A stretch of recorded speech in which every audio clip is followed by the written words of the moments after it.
Welcome to the RPG Limit Break channel. We are not running a marathon. We are covering the Highway to the Threemus Zone Magma route match between Zyrak and rumblefish82.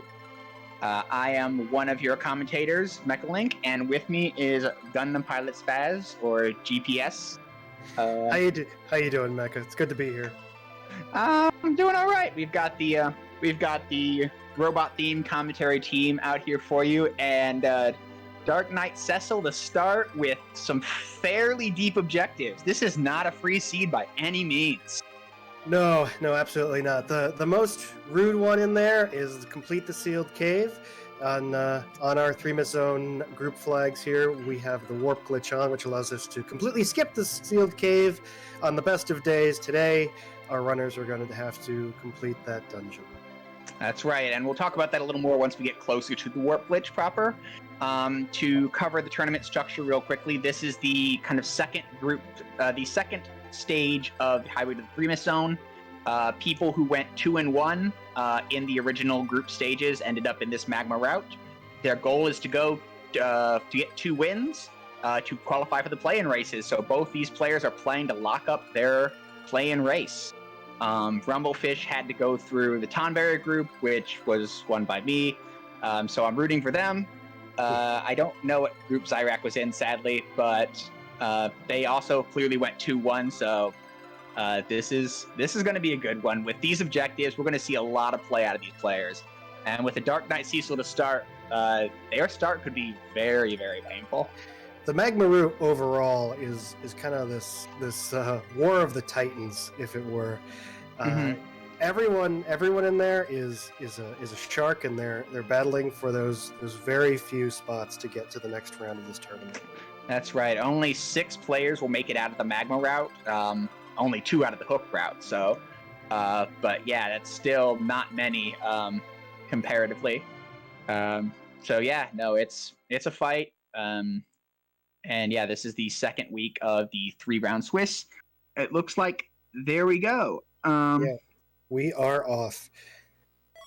Really quick, Snex has a good question. It is not possible. The logic is still vanilla logic.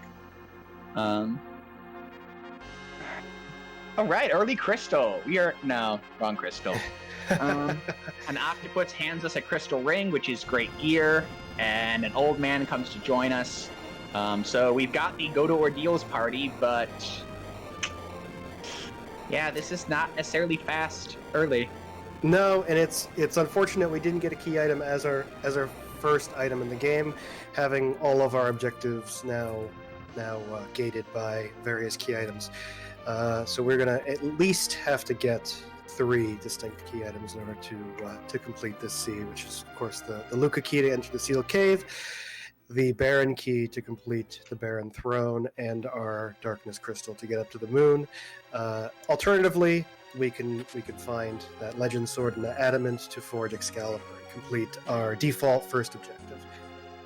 All right, both players going into the sealed cave. One of the big winners on these kind of T-Pro or T-Wowdish style flags, and finding a ninja, which basically ups their party quality by 300%.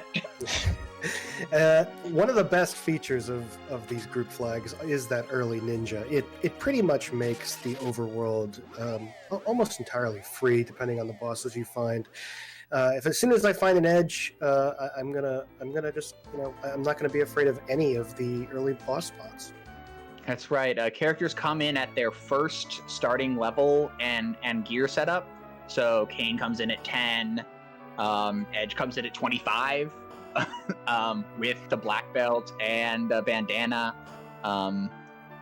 That's a huge upgrade over your defaults. Rosa in the bed. That's a good band review. Yeah, so that we always want to see a white mage, but Rosa is that preferred white mage. That's right. Yeah, you definitely want a white mage. Generally, Tella isn't quite up to snuff on that part, although he will do in a pinch, as we have seen before. Rumblefish picking up a rune axe in the Antlion cave. That's going to be helpful for our party. Definitely, it's right now no one is going to be able to wield it. But if he gets his Sissel updated or gets a Sid, the rune axe is going to give us extra damage against mages. That's right. For any of the 3 heavy armor types, rune axe is a great kind of like mid to late game weapon. People have gone to Zergomas with it before, but nobody loves it. Rumblefish kind of skipping the Demosian loop, which I like a lot, because like he already has enough power to take out anything he needs to take out. As you noted, tower key in Adamant. Yeah, Rumblefish quickly seeing the the easy sparkle, as it were, with Pale Dim and picking up that tower key. Yeah, Pale Dim can definitely be annoying when they have a lot of HP, but when they have no HP, they go down easy and they go down fast. Yeah, just don't use any summons against them, because you'll get that quake against response. Yep. Don't use any elemental magic against them either. That just doesn't work. We got a kid in Demosian. Red cape. For some reason my brain just does not learn the left there. All right. So baby white mage. So right now, we're just doing some basic shopping. Zyrak checking the waterfall and finding what he was hoping to find, which is an early D-Mist. That's right. D-Mist is going to be gating a key item in the form of the gift from Rydia's mother. That's right. We may have free characters on, but we do not have free key items. So instead of the twin harp slot that Edward would normally give you, you have to find D-Mist and take them out to get a key item from Rydia's mother in Mist. They could be at any boss spot, so there are trollier locations than others. These overworld checks are easy to get to, but you can easily forget them, and that can hurt you. So we'll see when Rumblefish decides to kind of close the loop on that one, and if D-Mist is actually a good item.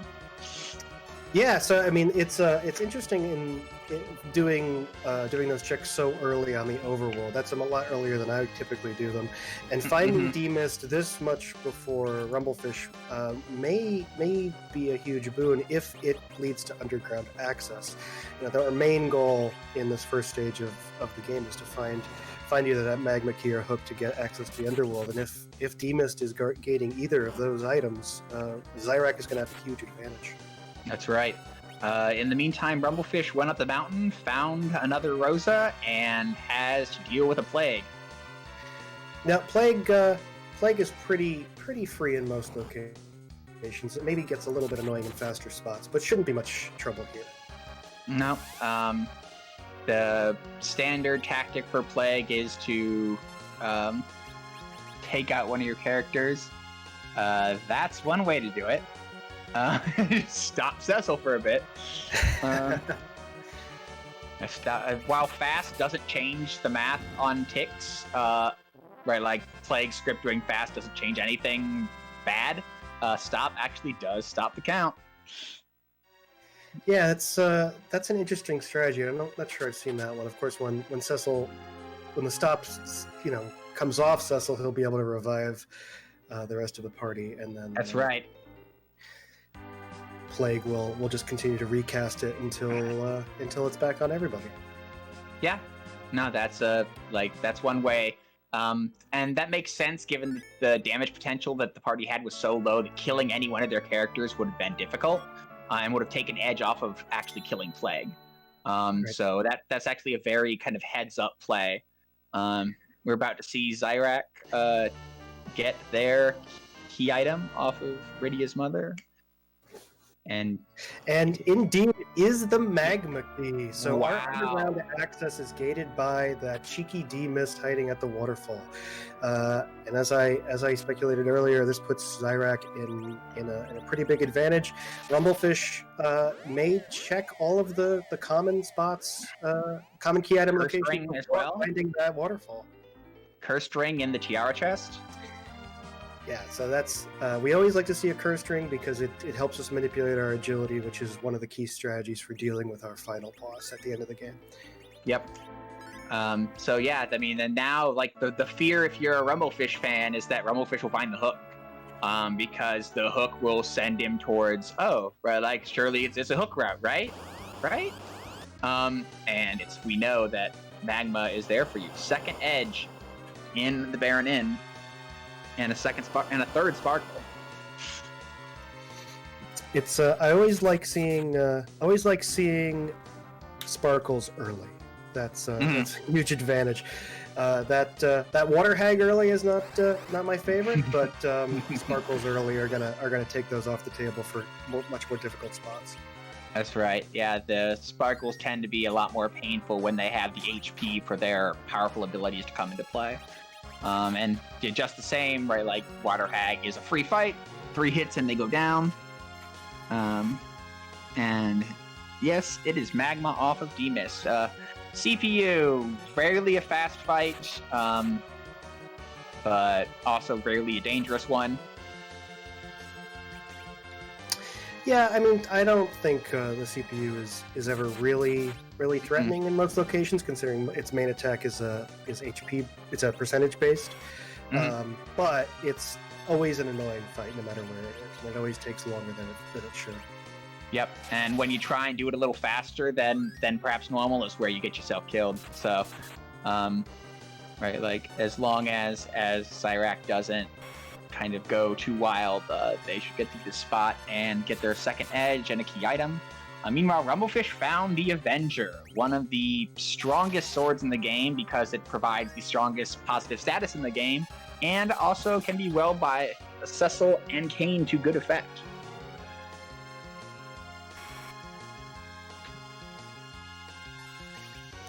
All right, so Rumblefish threw that Bahamut. He's going to got his Paladin upgrade and is going to complete Mount Ordeals.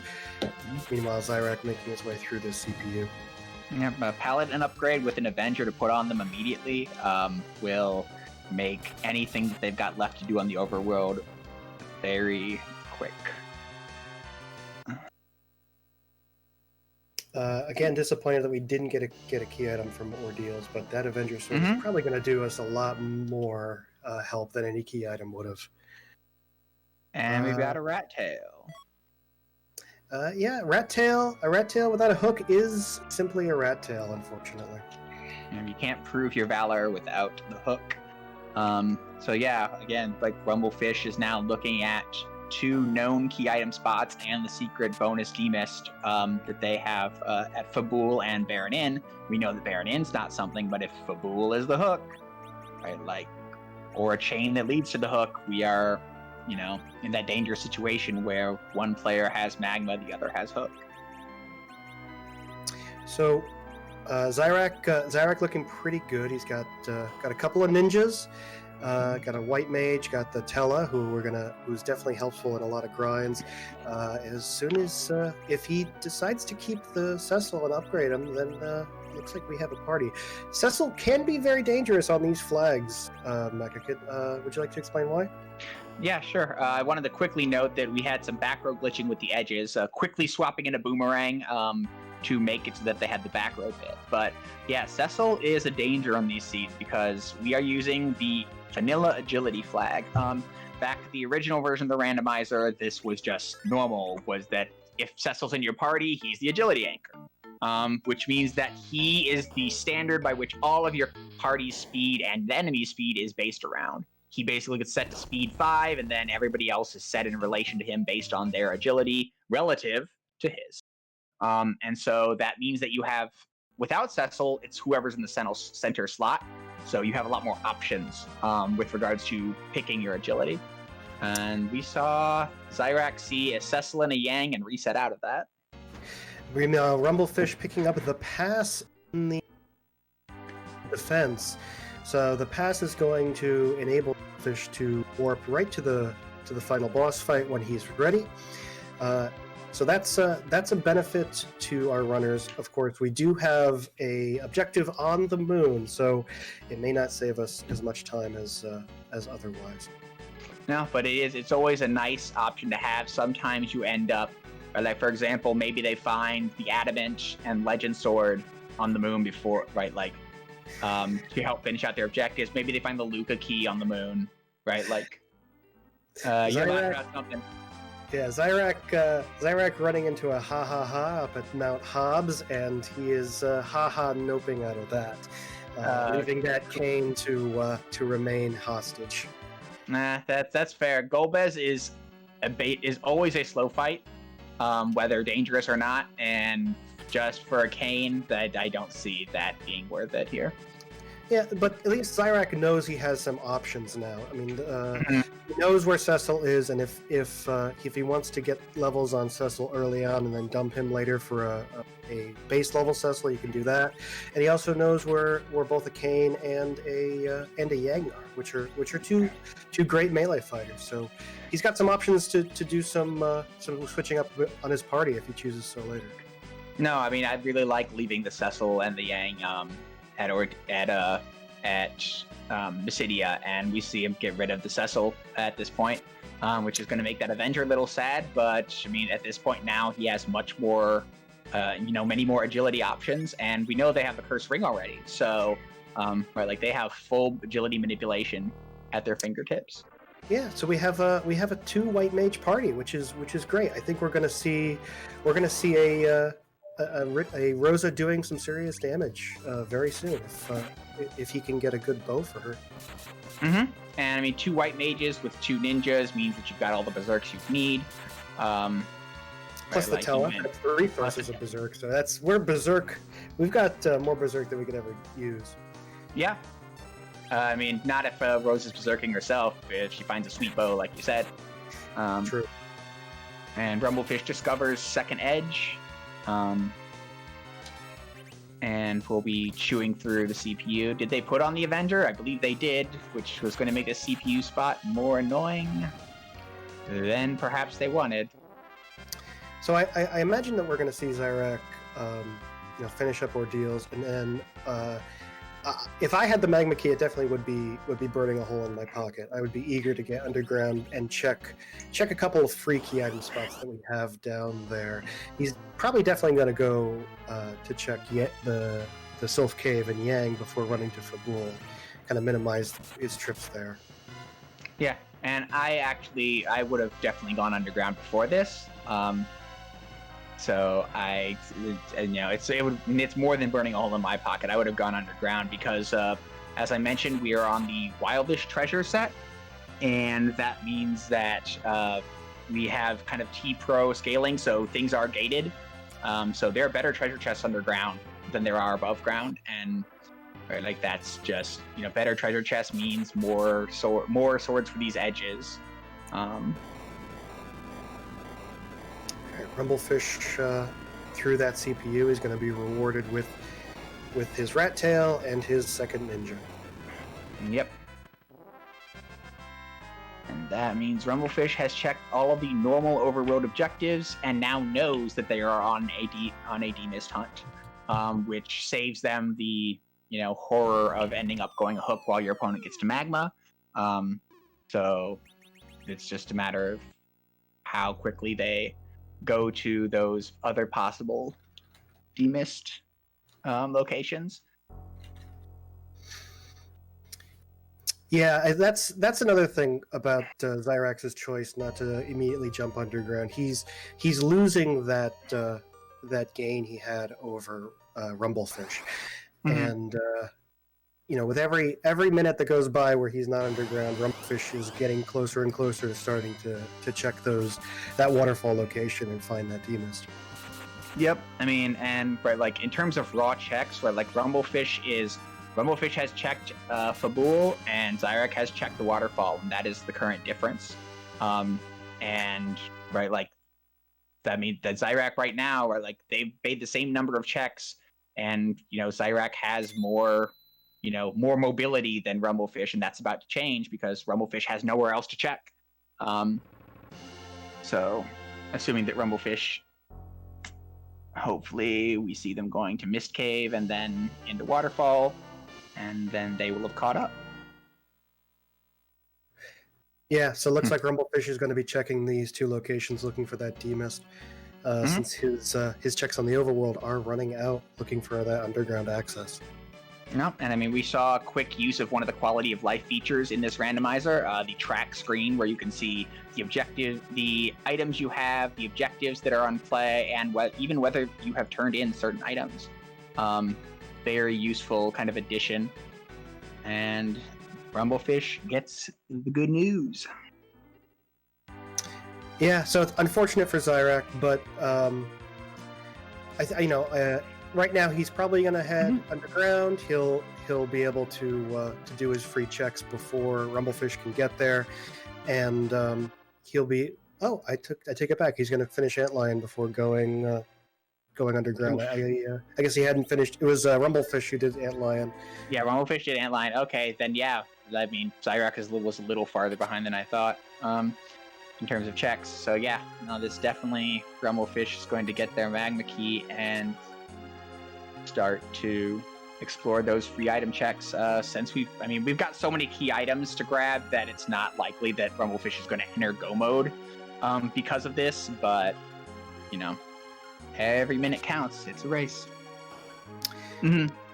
Yeah, and even these flags have been interesting because when you see your objectives at the start, there are times when you can kind of judge: is this going to be a jet seed? Is this going to be a long slog? And there have been plenty of seeds where you see objectives that say this one's going to go hour and a half, 2 hours, and it's over in 55 minutes. So don't want to really leave any time on the table. Mm-hmm. That's definitely true. And yeah, so I mean, everybody's doing things that the other has done. So now we are just waiting to see something new. In the meantime, shout outs to our tracker and the restreamer and Venerable resting in the restream booth because still hasn't had to face anybody yet. And Ground Flyer clicking on the buttons. Go ahead and follow them and gun them as well. And here comes Tail Dim. Yeah, there absolutely. Goes the Magma. Yeah, our tracker and restreamer are doing the actual work. We just show up. We get to watch the race along with you guys and talk over it. So, yeah. Cheers to them. Yeah, we normally if you're yelling at the screen when you're watching somebody race, nobody hears you, and now you get to hear us do that instead. Zyrak gets their quick tower key. So yeah, I mean, with the tower key, where we have a couple of doubles underground with Babylon Tower, with Dwarf and Warp, and then the freebies. We'll see whether we've definitely seen people shy away from the freebies and do the kind of the doubles, the higher efficiency checks. And curious to see whether these players are on efficiency or freebies first. Yeah, I definitely get nervous when I delay checking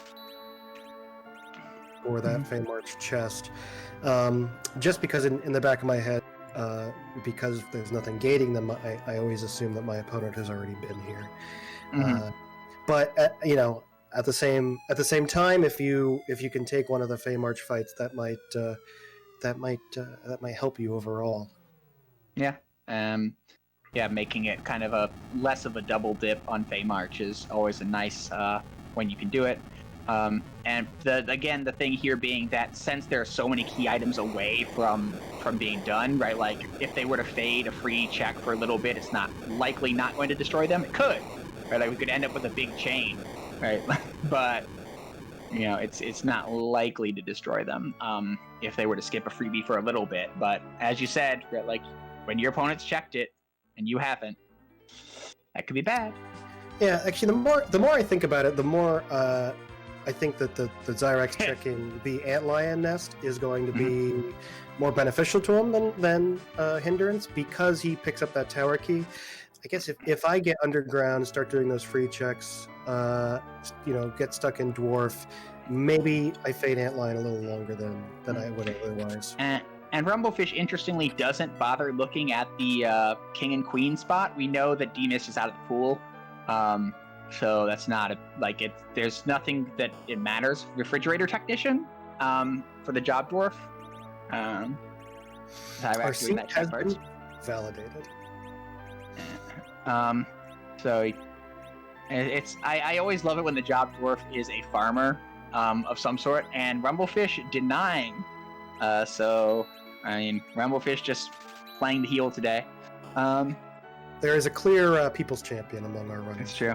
Coffins, silk webs, and Thor's rages, all excellent items to see in this shop.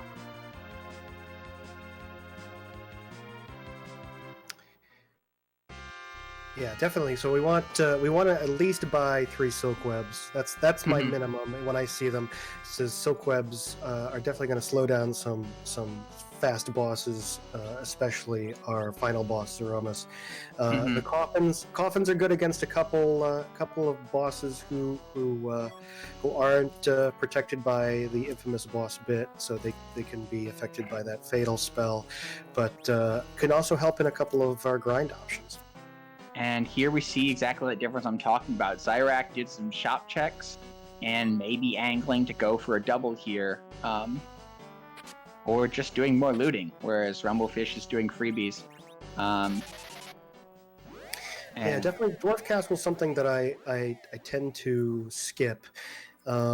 It's kind of a delicate balance. What areas you loot and what you don't, especially with the 60% sparse on. So 60% of our chests are going to be empty.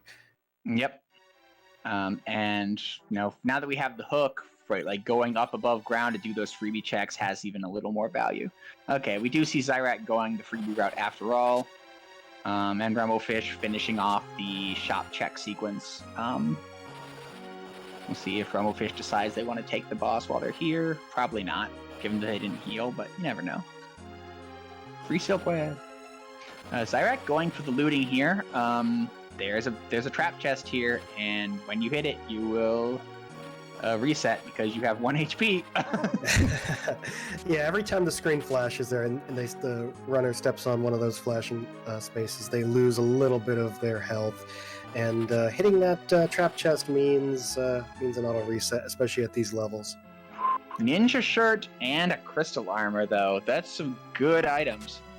Still pressing their luck, and they don't get punished for dragoon armor as well. So some good money and/or items out of those chests, and did not get punished for it. Yeah, that's when you do some extra looting and it pays off, you feel like you made the right decision. When you do that extra looting and you end up with nothing valuable, you feel like you wasted a bunch of time. It's rando's gonna rando. That's the rule. Yep. And so we have not seen sirens yet. The hook unlocks the fourth gated shop, the fourth gated item shop out of the 5, but no sirens yet. Yeah, the Eblan Cave shop, which you can get to with the hook, is the most valuable shop in the game because it contains 2 of our highest tier items. So if sirens are going to be anywhere at this point, they will be there. However, there is a 20% chance that sirens will not appear in this seed. Yeah. I mean, the odds are already getting lower because we've seen a few checks. Zyrak might well show us King and Queen, which would give us some more information. And Rumblefish goes out in tents, which to me signals his intent to go back in and face check the Calbrenda spot.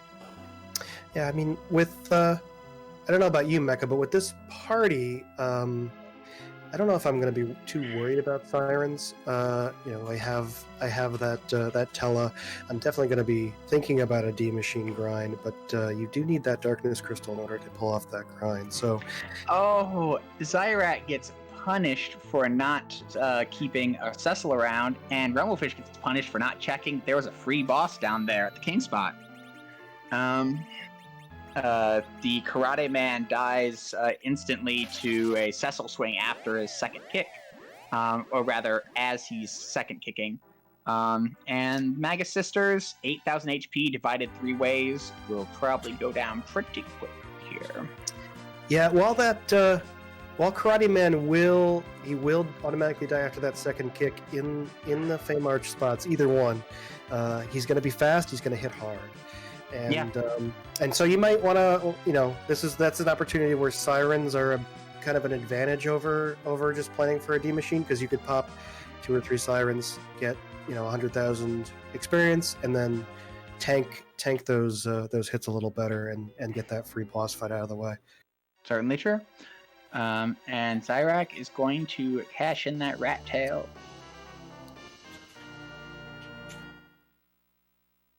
Picking up a Zeus Gauntlet, which is a good piece of gear, especially with having those ninjas, but not a key item. No. Zeus Gauntlet's basically the best thing melee characters can wear on their arm slot. All right, we have Rubicante or Elements here, which means that we'll know who's at the Asura spot in a second. Goodbye, Edward. And it's Elements, which puts Rubicante at the Asura spot. All right, Zyrak is going to give us our first look at this gated Eblan Cave shop.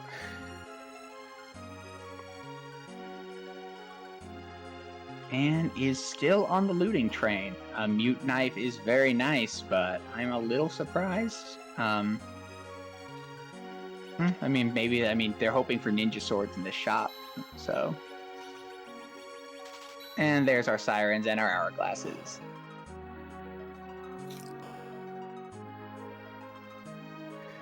Both Sirens and Hourglasses are extremely valuable items in this flag set, right? Sirens are going to enable us to do a number of different grinds, and the Hourglasses are going to stop any non-boss monsters that we encounter. So, and that includes some of our places in boss spots, like the Kaipo guards, or the second phase of the Dark Elf, and Rumblefish picking up a Darkness Crystal. Darkness Crystal in the Warp Glitch location. This is actually the Sealed Cave location, but you can warp into it because they decided to reuse some of their map space. So that is certainly a big deal, and that means that Luca Key is on the Earth. It has to be, by that logic, right? And a pan as well to make the above ground a little more efficient.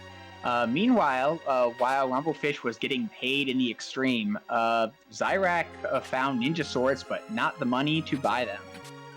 And Samurai Bow, Murasame. Yeah, did just pick up a Murasame, so that's gonna help. Moonveil, yeah, they are looting like a mad person, and they didn't hit the trap chest this time either. Character is just a kid. So that's probably an exit out, but a warp. Okay. Story checks out. I guess they want to continue shopping. I think that they're warping rather than exiting because they want to continue shopping. Okay, yeah, so he dove into the Eblan Cave to do that looting just so he could go back, sell the loot he doesn't need, and then pick up those ninja swords. That makes a lot of sense. Yep, no, that makes sense. And we see Rumblefish Farm go up to Cannon Yang and give him a good panning, and he still will thank us for that with a life staff. Yeah, so our two runners are very different, and we'll as the seed unfolds, we'll see who has the better approach, right? Zyrak making sure his party is well equipped and hoping that the little bit of extra equipment is going to help him get through some of the bosses in the underground faster. Those Sirens especially will enable him to get 100,000 experience really fast. But Rumblefish way ahead on those key item checks, and with the Moon Access has access to one of his objectives already. Yep.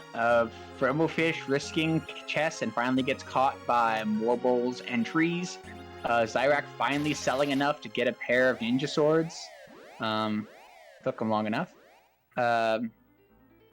didn't sell the Avenger and still has a Ninja Star in their inventory as well. That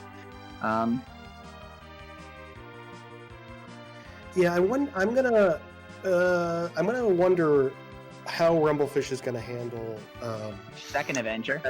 that Cecil anchor, right? Mm-hmm. Because I mean, there's a couple strategies. Like one really important one is limiting getting him beyond level 40, 44, 45, which keeps his agility at 28, and that will lock your party at relative agility 2. Yep. And it locks Cecil at 2.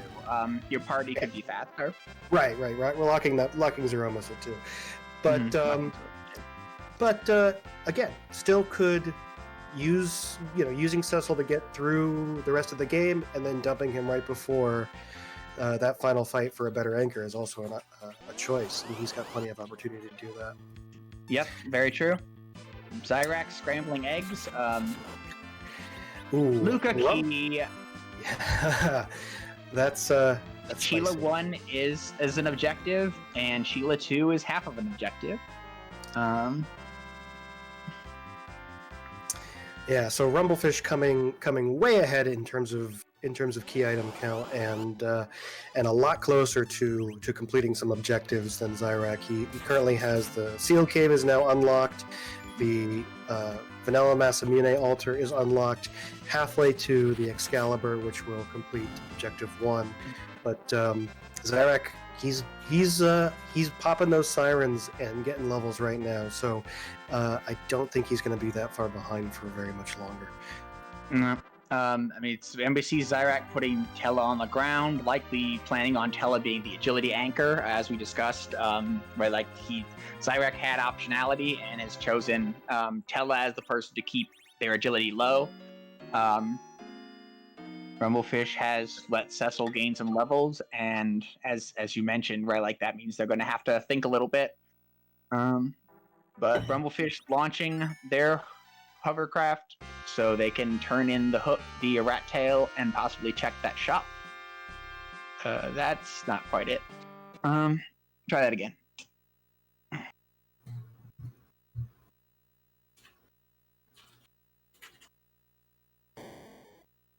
Yeah, I don't know. People are saying that I'm delayed, but I reloaded and I got the same place I was before. So yeah, it's about the same. Mm-hmm. All right, Rumblefish doing the same Cave of Eblan check while Zyrak is now clearing Dwarf Castle. So, they have now swapped places, and it'll be really interesting to see once they're, if they kind of arrive back at the same point when they start,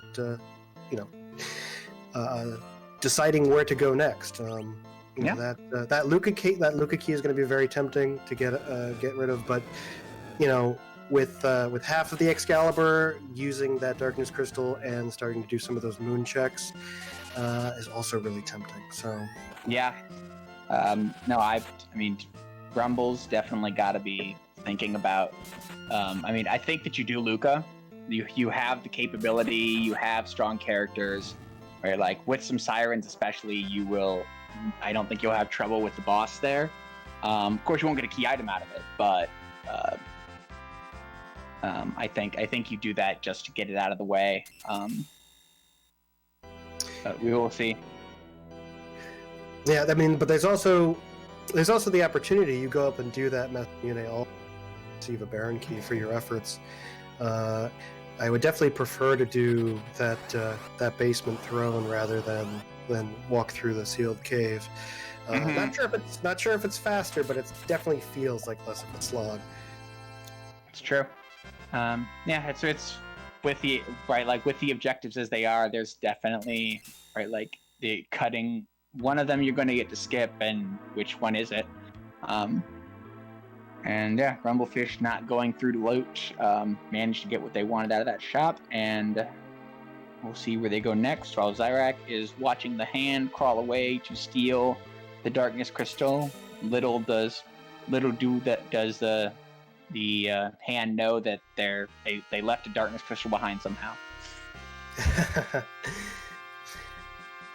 So yeah, Zyrak, because of those extra levels and the extra gear, making his way through those Dwarf Castle bosses a lot faster than Rumblefish. Some of these checks coming up, the Pan check and the Sheila, the Sheila 1 and 2, those they're not going to be any faster because they're just walking. So, but those extra, they're about to converge in a very interesting way. Yeah. We still have Tower out. Like, I think you do Babel before you go to the moon.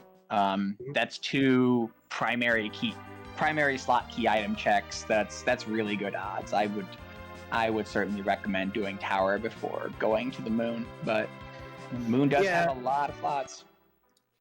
Yeah, without the Tower key, probably would skip it until in favor of the moon.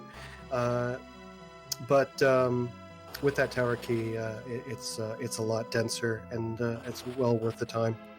Yeah, no, with the Tower key, I'm definitely a fan. And Rumble going for Luca Cave. I can feel Inven rolling his eyes at my diss of Keyless Tower, but yeah, it's not open. Rumblefish. Rumblefish opens it, does not get the notification. It's like, oh, it's complete. Well, heck that. Let's go to the tower. And this I like. That's important to note because there are 2 different sealed cave related objectives. One is simply unlocks by opening the door. The other one, you need to actually walk through the whole thing, defeat the boss, and then you unlock the objective. So Rumblefish maybe misunderstanding that and hoping it was the easier check. Right. So Rumble deciding to crack a few eggs before they go up the tower, while Zyrak is about to get the Sheila information. Level 30 plus, Zyrak is definitely ready to take on the later bosses, whether that be Summoned or Moon. But first, they have to defend Fabul.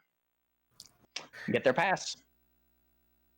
Yeah, actually, forgot Zyrak had not done this check yet, but one swing from any one of his ninjas is going to get him through the boss pretty quick. Actually, it's Milan Z. So one swing will get him through the boss. I'm 2 wrong. swings. Yeah, 2 swings. There we go. Yeah, he had the wrong edge in the center position.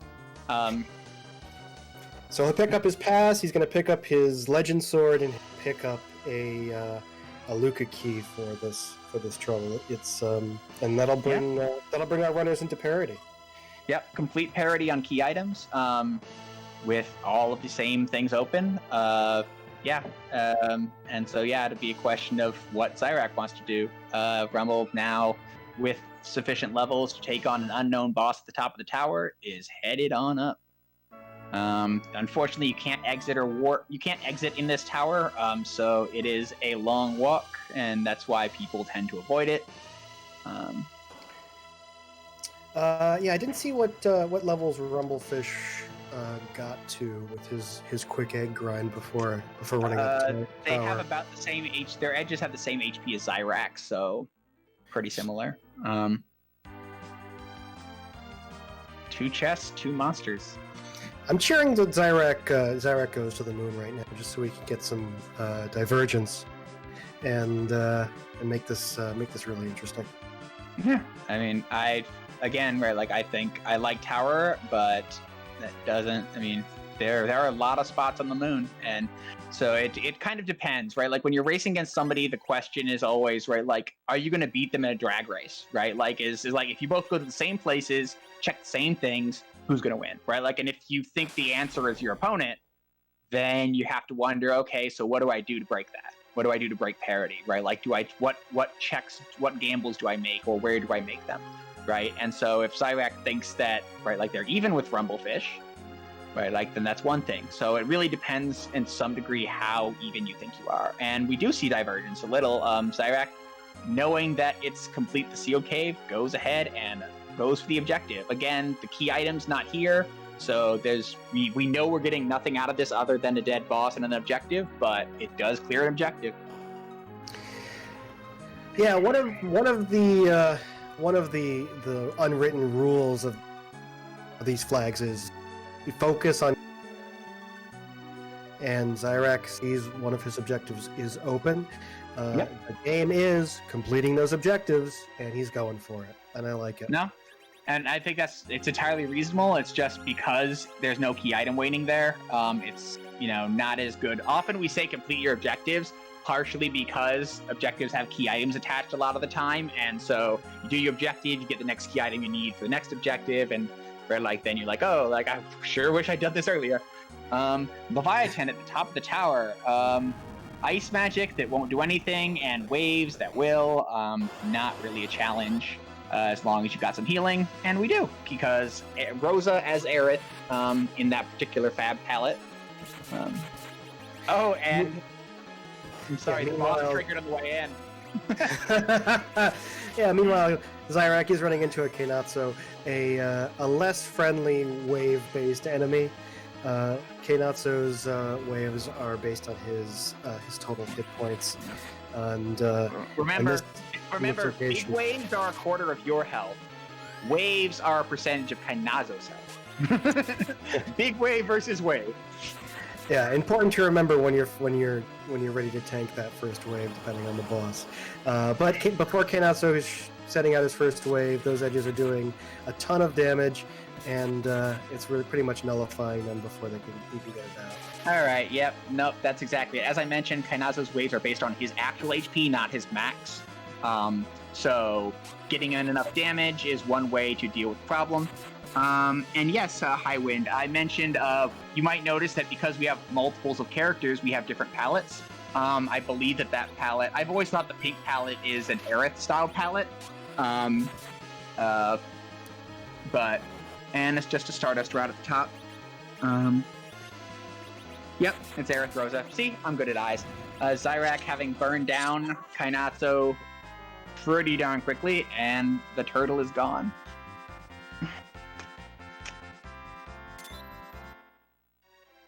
And now Zyrak just has to get out of here. Objective complete. Can't exit, but you can't warp from here either. You got to get out to the first level, then you can warp. They won't let you warp away from the boss, would be the issue. If you could warp here, then you could skip the boss. That would be cheap. Yeah, the sealed cave, the exit of the sealed cave in the vanilla game contains a cutscene which the developers did not want you to skip, so you were unable to exit out of this dungeon. That's right. And then because of the boss being a tile on the bottom floor, you can't warp out of the bottom floor either. So just all sorts of annoying restrictions in this dungeon. But Zyrak is, Tella has enough MP to get you out by warps. Rumblefish, a Dark Knight is guarding the super cannon, but not for long. Rumblefish stabs him to death fairly straightforwardly. And will get their key item as soon as they get to the bottom of the tower, and a bridge burns out from under them. Zyrak is done with the sealed cave. Now what? Heading right to the tower. Heading right to that tower. No, it's like I said, it's good value. We know that the top isn't anything that they need, just something you might like. But we're going to find out in a second whether the tower key is something that you need, or just a signal that the moon is the place to be. Yeah, if the cannon item ends up being adamant, then Zyrak is going to have 2 objectives completed very quickly. So let's eagerly awaiting to see what this is. Yeah, I think that if this is nothing, I think the choices become much more interesting. It is the party rock. The Earth Crystal is not an objective, but it unlocks a lot of items and a key item. Check. All right, so looks like our runners have now traded places. Rumblefish is going to complete the sealed cave. Zyrak is going to climb to the top of the tower and challenge the Leviathan. Rumblefish, seeing that they have 9 key items, has changed their mind. Or they have changed their mind again. Rumblefish definitely, not getting the key item you wanted there at tower really does kind of call into question, what should I be doing now? Because now the checks start to get ugly. Zot's not really a fun check. It's kind of like Babylon, that it's a long walk. It's and I mean this Luca is kind of required, but maybe not. The bosses at Feymarch, never particularly great, and we have Rubicante, which with your melee heavy party is going to be fire 2ing you into oblivion. Yeah, no, the options are not pretty. Yeah, I think Moon is going to be the play after this. I don't see our runners doing Zot. It's like you said, it's a long, boring check. You have to get through 2 bosses, couple of cutscenes. If it's that's kind of more of a last on my list, or I combine it with the harp to do 2 unpleasant checks in one stop in Troya.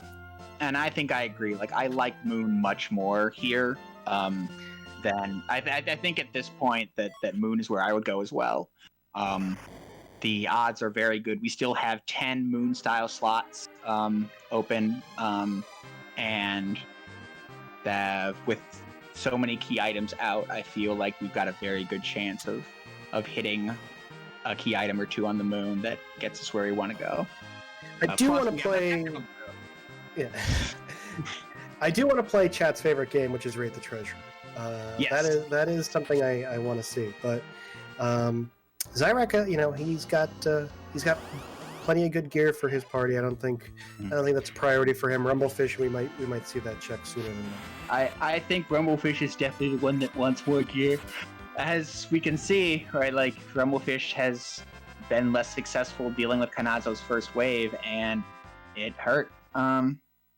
Whereas Zyrak was easily able to do a lot more damage in that time period. And so Rumblefish, unfortunately, taking a wipe there. They did save halfway down, so they can readjust and try again. It's not a long walk to the fight, but this is giving Zyrak time to catch up on the key item checks and then figure out what they want to do with their Earth Crystal.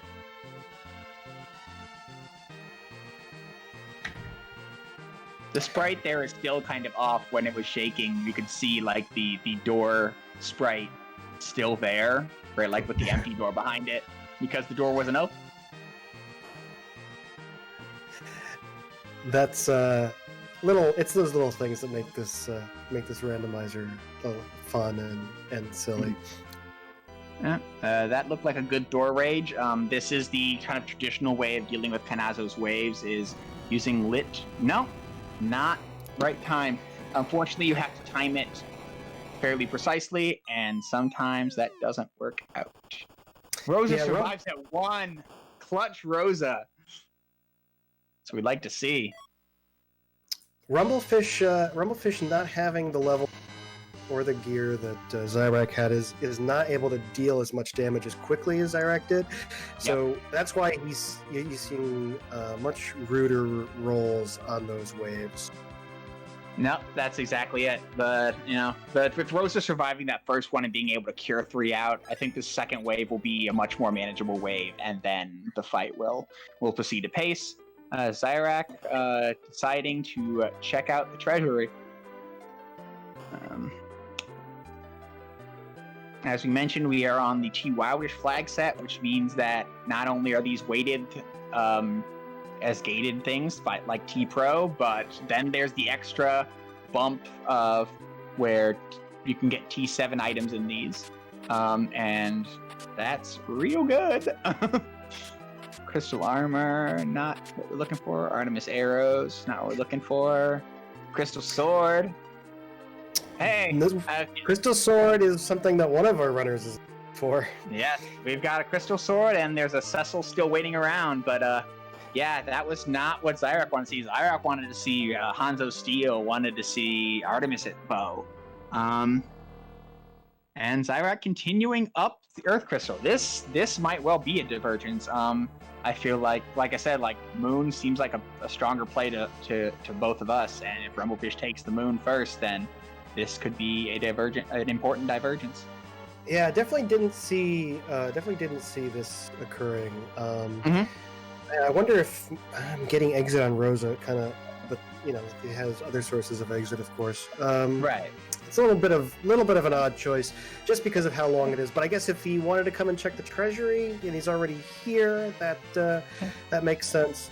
But I think, as we discussed, that maybe checking the treasury wasn't as crucial for Zyrak as it is for Rumblefish. Mm-hmm. And it's efficient, right? Like, doing it while you're here, it's efficient, but it's also not fast. And there's only one check here, right? Like, even though the moon and summon spots aren't worth as much as a Earth check, right? Like, there's 10 of them still out. Oh, Gauntlet, maximum punished for going up Zot. We get our alt Gauntlet, so Zyrak is going to have to go through 5 fights. Probably one of the slower fights that's still out there. Knowing that Galbez is already on top of Hobbs. Yep, that's definitely true. Yeah, because the original Fugul Gauntlet was ultimately just kind of too straightforward, too simple. Decided to spice it up by making it 5 fights pulled from the area where the encounter is. So you can get a Fugul Gauntlet in Lunar Core that does not mess around. Or you can get it at the demist spot and get like Larva. It's cool.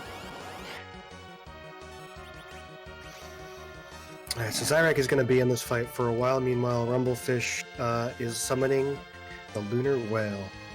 Whoop whoop! Love me a big whale. So, heading up to the moon, we know we have sirens, we have hourglasses. Would you grind first? Is Rumblefish at 10 key items, or he's still stuck at 9, right? No, Earth gave us the 10th. 5, 6. No, sorry. No, we're stuck at 9. Sorry. No, we're stuck at 9. So I would probably start to check some of our lunar bosses, see if we can find a free fight. Grab that. We have actually not seen too many of the free fights so far, so I actually do like those odds of running into a free fight on the moon.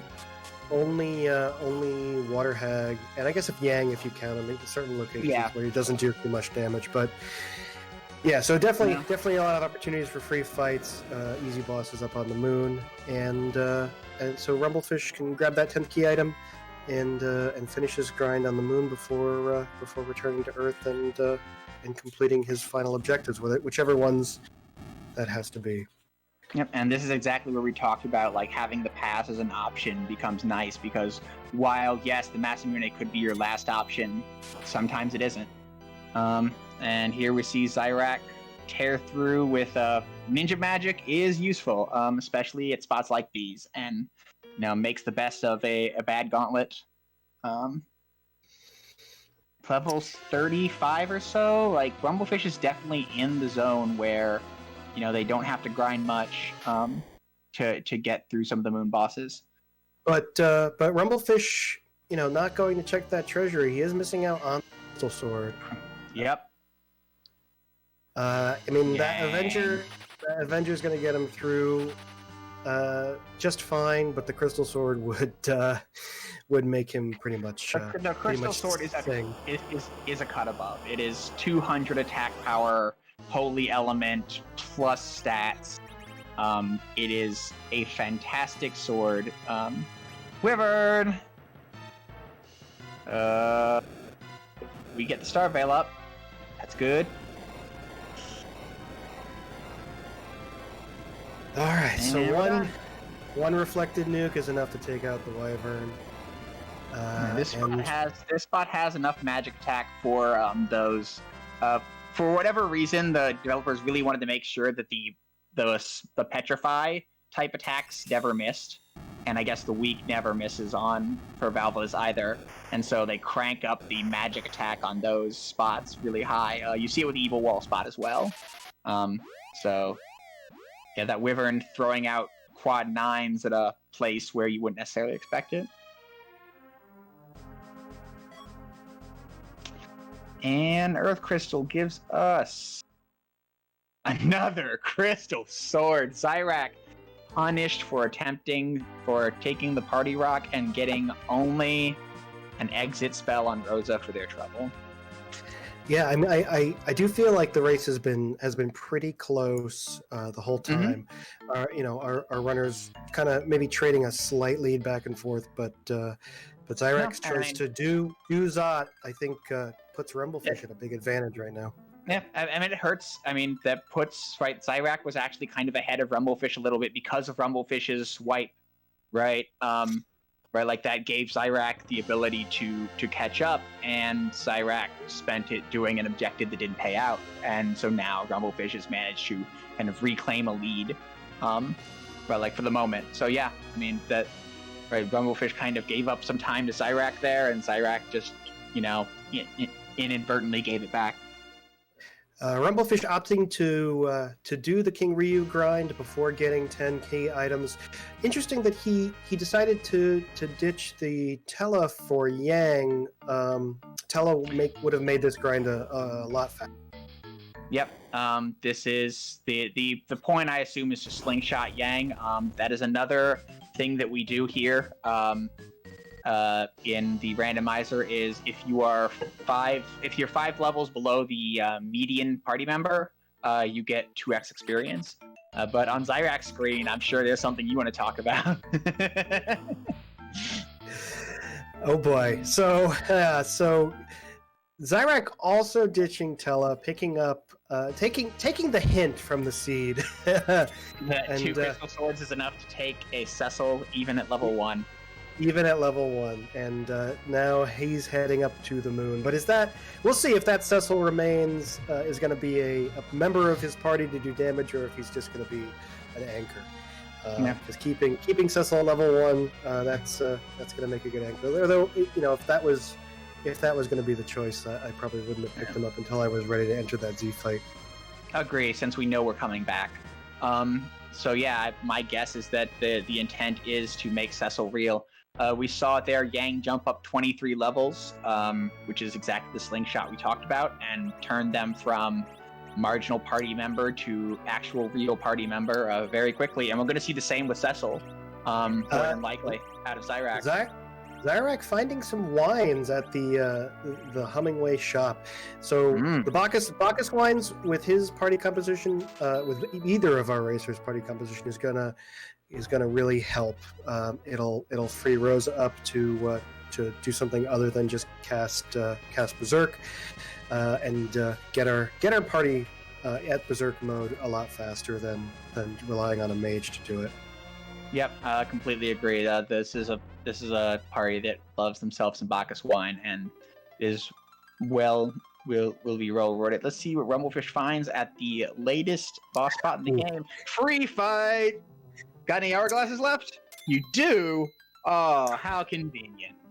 That's a beautiful use of an hourglass at this. 1 punch, 2 punch, 3 punch, and that's it.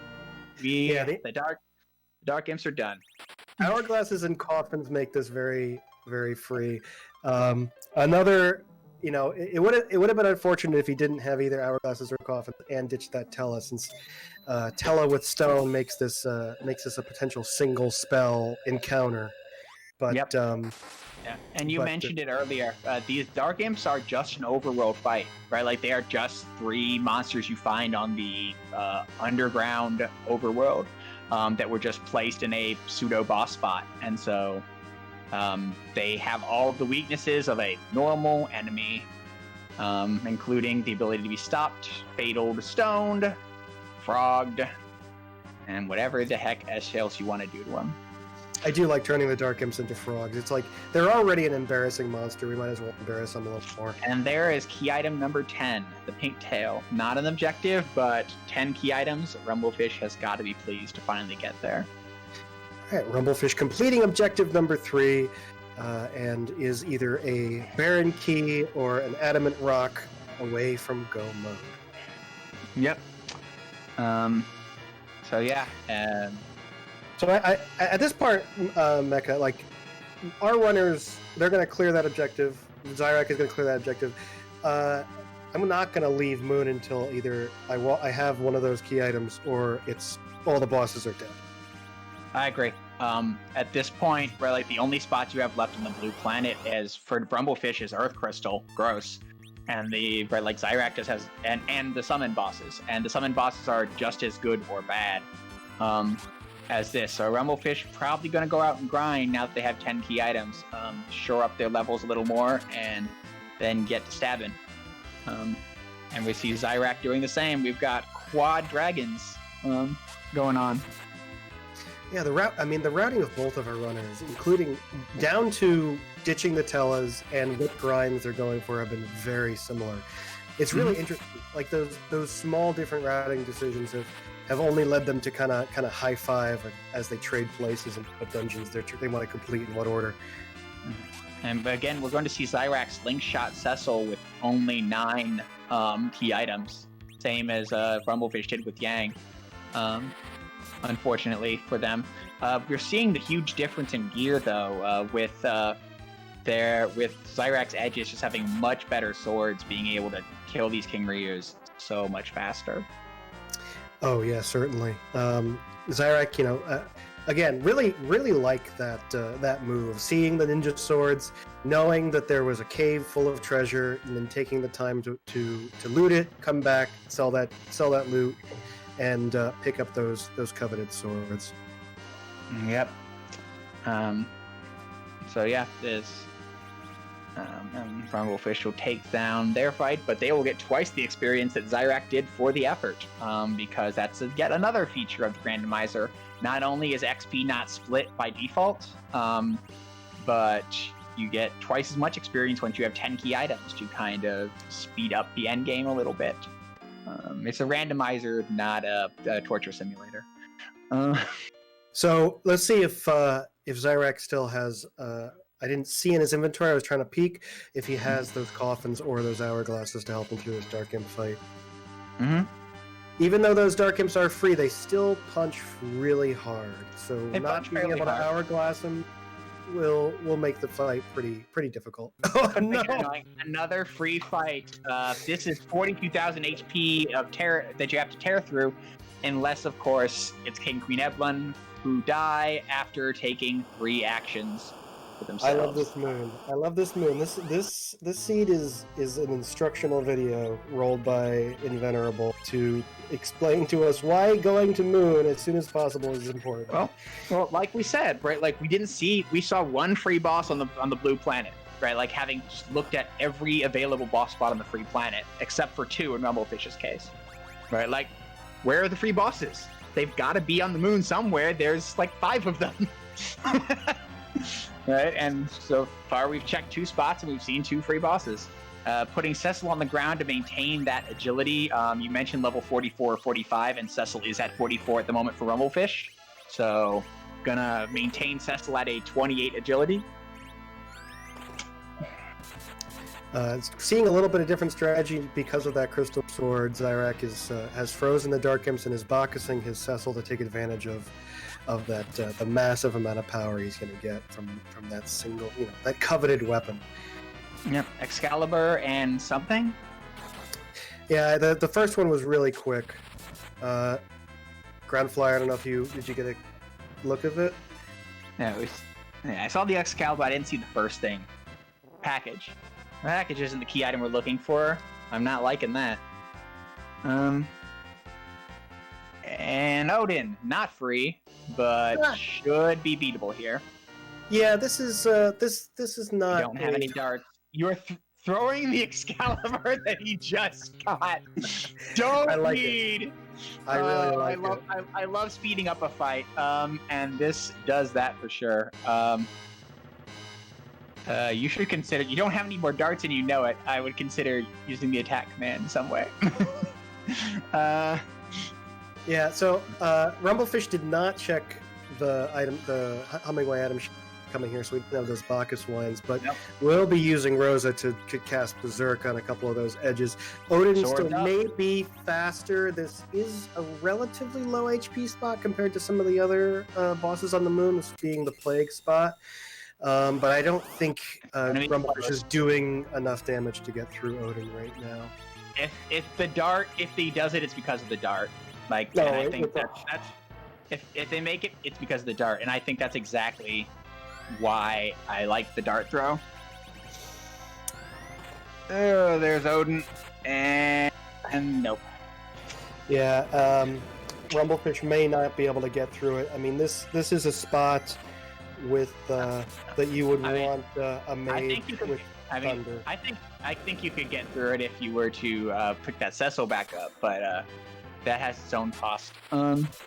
So Yeah, Rumble leaving it behind, and going to the Crystal Sword spot.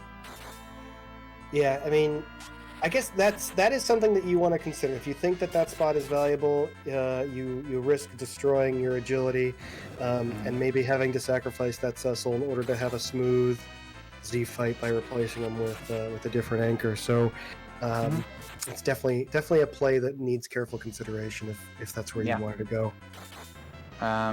Let's see what's here. Valvalis is also not free. That Odin's looking more tempting now. Yeah, I'm a big fan of Odin. I've always liked Odin pork. But we have two. If we can't get through this, will be a slow battle, especially without Kane.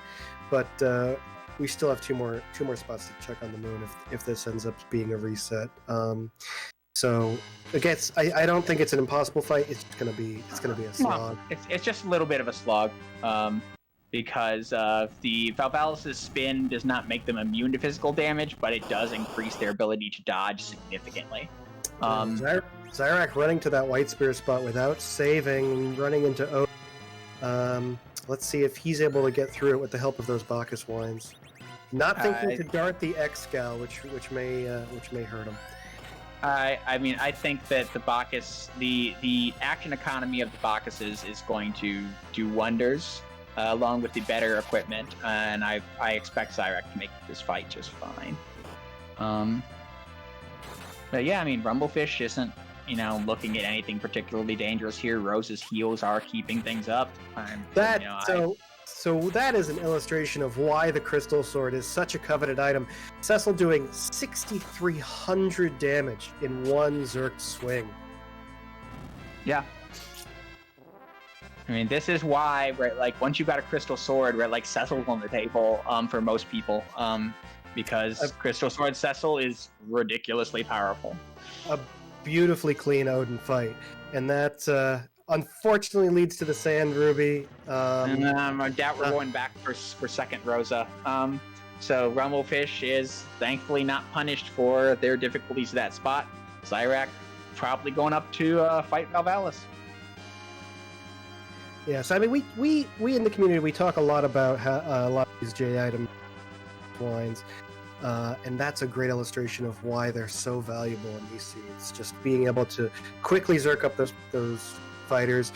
Berserk doing 1.5 times damage than regular, and that being the difference between a successful Odin fight and a failed Odin fight, definitely. Yeah. Additionally, since your command window never comes up, you do not have to deal with entering that command. That just saves you a tick of the active time battle. Rosa fully making it to the stone status on Rumblefish's side. This fight's definitely not being his friend right now. Yeah, so Crystal Sword. Yeah, Crystal Sword and Bacchus is going to help Zyrax once again through this fight. Yep. And really, I think we can see Zyrak overtake Rumblefish at this point.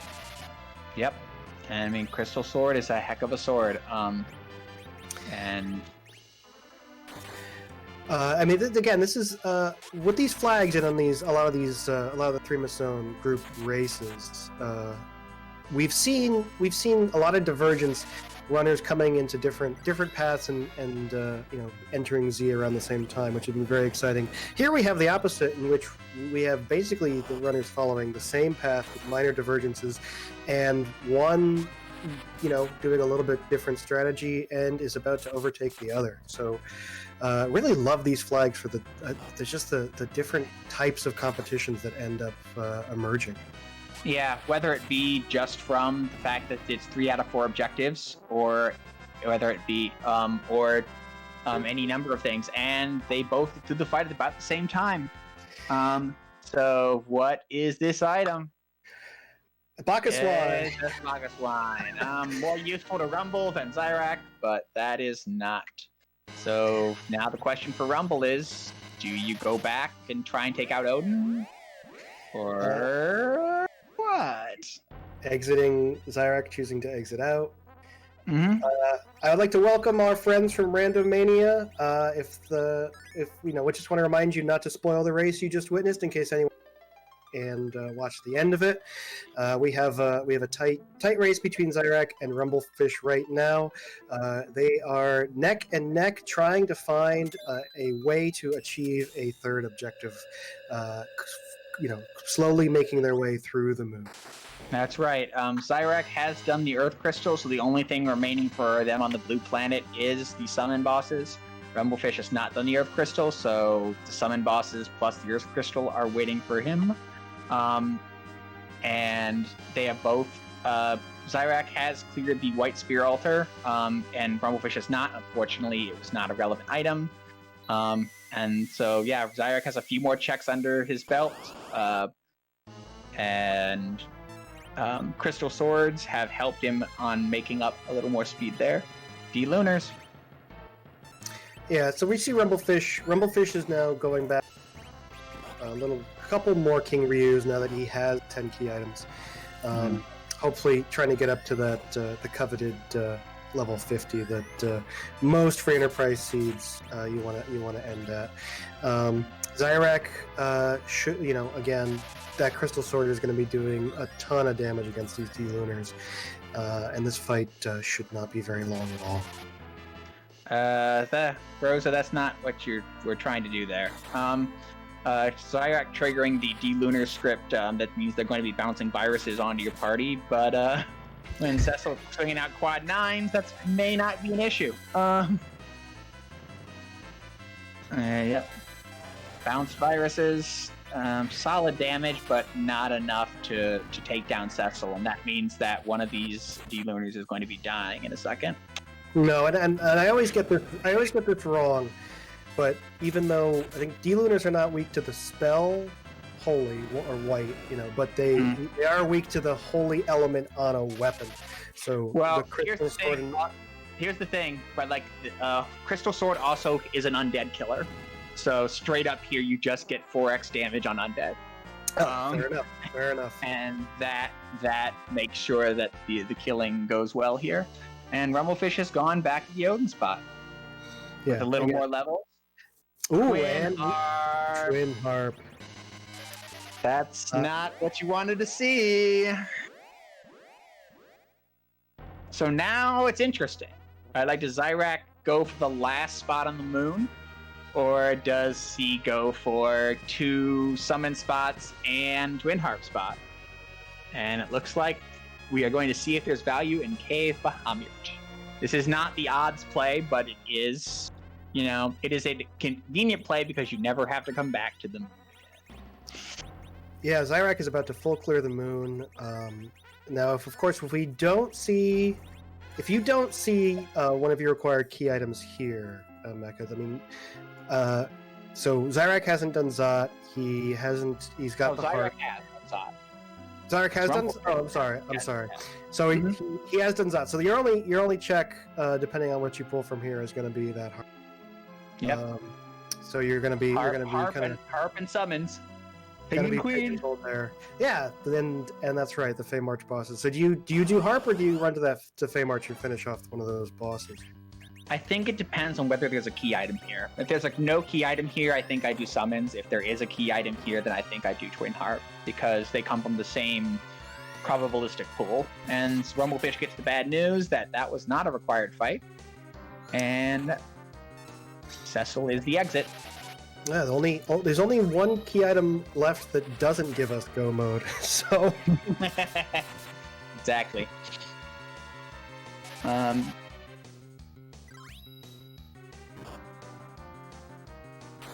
That said, also Zyrak knows that one of the bosses at the downstairs is a gimme. Now that he has a Cecil online, and as such, that puts a little more weight on going down to summon monsters. Even knowing that Rubicon can be a bit of a pain, with a Crystal Sword Cecil above level 45, that's not that much pain. And you have a free-ish fight with Karate. Right. Do we know if it's is it Rubicante or is it El? We know it's Rubicante because we saw elements at Golbez spot. Power shirt. That's right. That's right. That's right. That is not the value we were looking for. And back to the blue planet we go. The moon may be haunted. The moon may be haunted. The moon may be haunted. I mean, it's all about that twin harp. That's right. If we full cleared the moon just to end up back at music, it was a full clear, well worth it. Yeah, I mean, like I said, like the odds-on play is to go back to Earth, rather than clear Bahamut Cave. So I hope that's what Rumblefish does to kind of stay caught up. But I don't. Anybody that wants to finish off Moon, I respect that. Just because that makes it so you never have to ride the whale again. But yeah, it's a hard decision. It's a hard decision because that you don't want to do that cutscene again. You could always save on the moon, to do the harp check, and then then resume your moon clear. But nope, and I like Cyrax's choice here, as I said, right? Like, especially not getting a key item there, right? Like, we're looking at where like this has the best odds of getting a key item is these two, and one of them is might as well be free, and the other one is more than doable with the sheer amount of power that this party has. Yeah, Rubicante he's gonna throw a lot of fire spells. Those are not gonna be super scary. He will be throwing that Gale, which almost guarantees will kill a party member. Yeah, Glare will finish the job, even if they couldn't translate it correctly. But that karate fight is very much with this Cecil not going to be a problem. And goes for the karate fight first. All right, let's see how much damage the karate. I can't blame, and somebody noting that Zyrax's nervous, and I can't really blame them for being nervous. This is pretty, like, for this flag set, this is moderately late, and these spots were open, right? Like, we had Cecils, we had like Rumblefish could have done this already. Rumblefish could, like, if you're Zyrax, you could be thinking Rumblefish is on, right? Like, Zyrax gets it before the second kick fires. So I can understand Zyrax being very nervous here, because Dragoon Spear's not it. Yeah. I mean, a little different. If one of these spots, obviously, our Yang spot is not, our King spot is not it. But if the Queen spot ends up being some value, then Zyrax will immediately believe that he is behind. Yep. And meanwhile, Rumblefish having a tougher time with these D-Lunars. Again, the lack of Crystal Sword not helping. Fire counter is another your HP, max HP percentage style attack. Yeah, that Crystal Sword is one of the few ways you can kind of brute force your way through the D-Lunars. Otherwise, you gotta kind of tiptoe around that physical attack counter, or you do some other kind of cheeky strategies to get through them. But and I mean, we see Yang using the Fire Claw to great effect. The Lunars are weak to fire, and so we've got Yang doing power punches for nearly 5k. Dart does not get to throw the Avenger. White on Porum, and Zyrax pulling the Baron Key. Baron Key puts Zyrax 2 bosses away from go mode. Yeah, so this is well, I mean, he can definitely minimum of 2 bosses if he skips out on the upper throne and just does the swag walk all the way to the Odin's throne. Yep. Rumblefish taking a nap before making their decision. We will see whether, if they go back to Earth, if they go back to the blue planet, this could be much more of a race.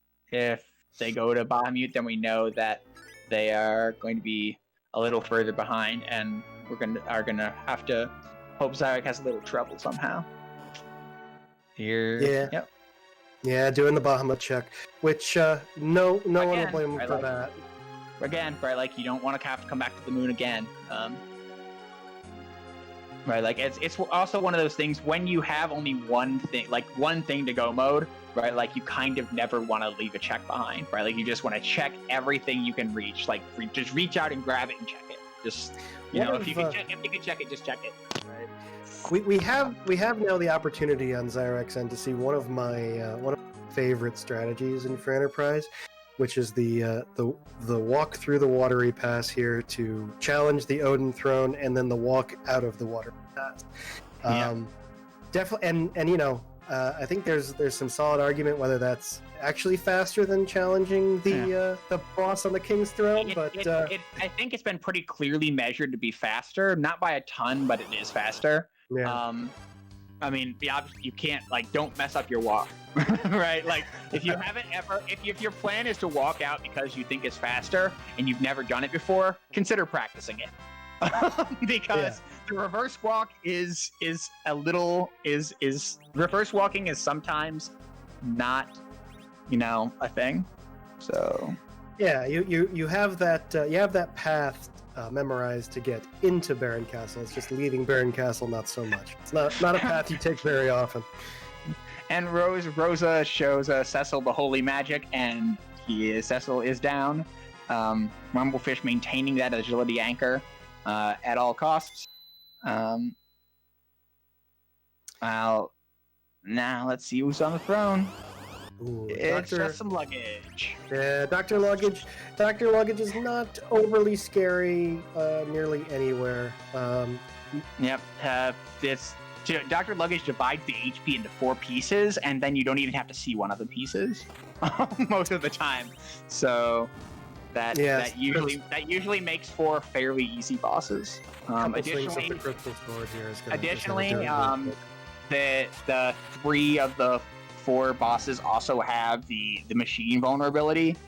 So lightning weapons, right, like tear through them. Fire weapons tear through them. It's really bad, right? Like Dr. Luggage has just a ton of ways that then make them not nearly threatening enough. Zyrak barely getting scenes, so he's gonna get didn't even get the let's see if he gets. I want him to get the transformation skip. Let's see if he can do it, and he does. I think that's gonna do it. I think that third bit's gonna do it. Yep.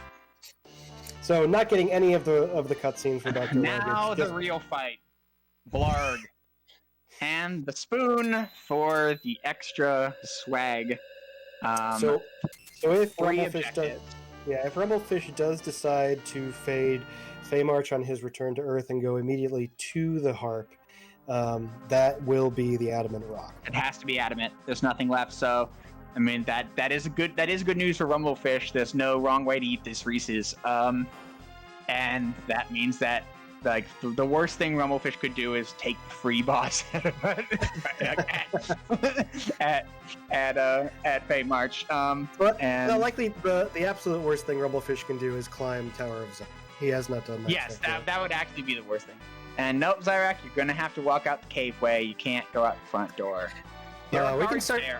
We can start a new game called Count How Many Times They Run Into on the walk out. Zyrak already went the wrong direction. There are guards, like you see down there in Baron, like there's no guards outside the first door, but there's guards outside the second door until you beat the Baron throne. So yeah, you can't actually walk out the normal way. You do have to walk all the way out through the old waterway. Ending up in the corner there. Yep, that's exactly what I'm talking about, right? Like it's not you gain time here if you walk perfectly. If you make walk mistakes, right? Like the gain is less. And Rumblefish is going for heart.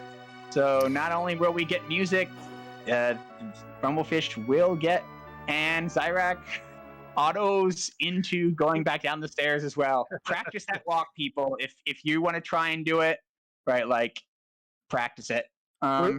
we're being cheeky here Yeah. on Zyrak, but anyone, Mhm. almost anyone makes mistakes doing that walkout. I've never done that walk. Like, I legitimately don't think I've ever done it. And like, I say practice because I know that like, if I wanted to do that walk, I would screw it up. Like, this is not judgment on Zyrak. Like, I'm saying it in the same way that you never walk onto the lunar subterranean, right? Like, and then like you don't have warp and you don't have exit and you have to, and you mess up that walk because you've never done it, right? Like, it's no shame.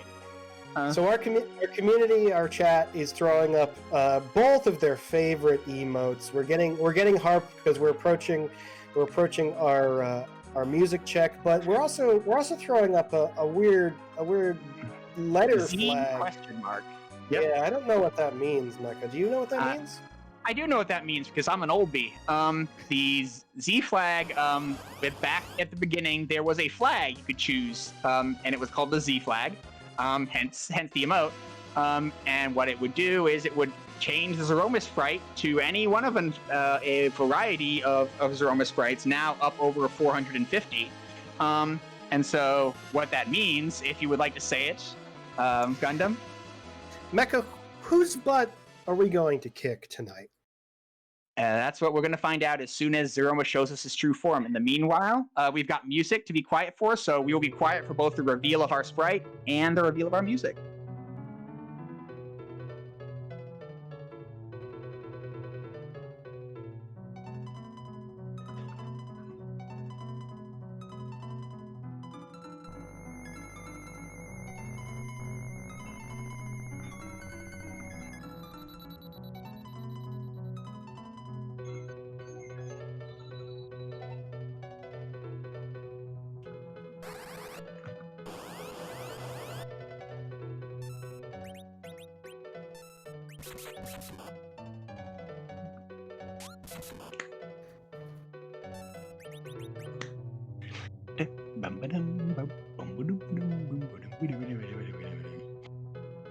Yes, that is music from River City Ransom, and it looks like we have the soldiers, barf, as they say. Meanwhile, we have Mother Oma, the sprite from La Mulana, which I am not familiar with. That's right. That is essentially the last boss of La Mulana. See Zyrak taking their first big bang, likely nerfed, as we saw Silkweb spot. Yep, just nice light 6,000 damage from our level 50-something Cecil. Yeah, Zyrak finishing up getting Berserk on his 4 melee damagers. With 2 white mages, 3 Zerkers, this fight is going to be extremely fast. And as you predicted correctly, Rumblefish sees the adamant and is in go talk to Kogel and go mode. It's easy to predict what key item is going to be there when there's only one choice left. It's true. It's just not. They're not burning the witch today. But this is one of the nice things about this 3 out of 4 objectives thing is that it does open up this situation where, right, like both players can reach go mode within less than 5 minutes of each other through different angles, and that can make for makes for some fascinating racing. But yeah, Rumble just has to go downstairs.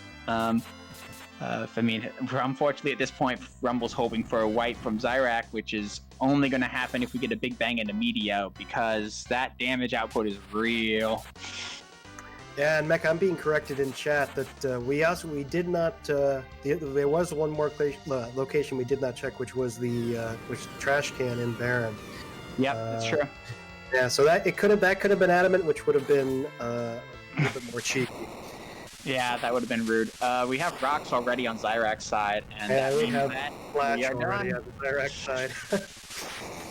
Oh, so Zyrak is finishing the race with an official race spot time of 1 hour, 31 minutes, and 12 seconds. GG's to Zyrak, who is going 2-0 in our extremely difficult Magma.